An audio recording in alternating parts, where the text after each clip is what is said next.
A bipartisan group of New York Congress members are pushing the Department of Labor to recognize a specific type of cancer known to afflict 911 first responders.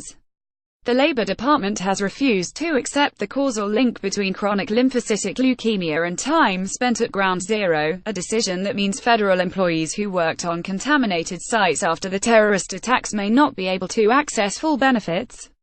U.S. Reps. Nita Lowey, Carolyn Maloney and Gerald Nadler, all Democrats from the city, and Congressman Peter King, a Long Island Republican, wrote the U.S. Secretary of Labor Alexander Acosta Friday to let him know the DOL's decision conflicts with the determinations of medical experts and other government offices.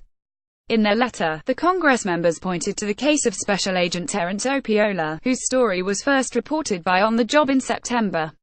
Susan Walshap Opiola, 49, was diagnosed 2 years ago with chronic lymphocytic leukemia.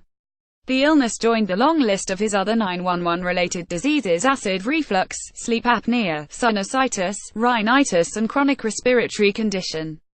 The World Trade Center Health Program, the WTC Victims Compensation Fund and the Federal Office of Personnel Management all agreed that Opiola suffers from what's known as 911 leukemia blood cancer.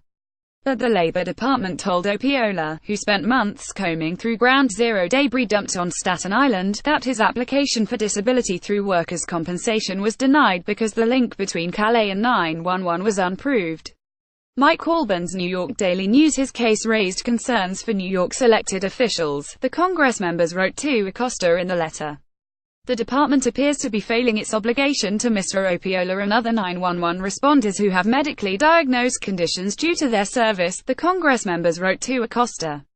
Taking into consideration the substantial medical and other scientific evidence supporting cancer, including Calais, we ask that the DOL review and reconsider not only Mr. Opiola's application, but also those of any other similarly situated 911 federal responders, it continued. James Keevom, New York Daily News. Opiola, who worked as a criminal investigator with the U.S. Customs Service on 911, was able to retire even though the DOL denied his illness. But he didn't get the tax-free, three-quarter benefit that would have been his had the Labor Department approved his claim. Opiola and his lawyer, former NYPD cop and Ground Zero responder Matthew McCauley, requested a hearing with DOL, but have been told the first available time is in January.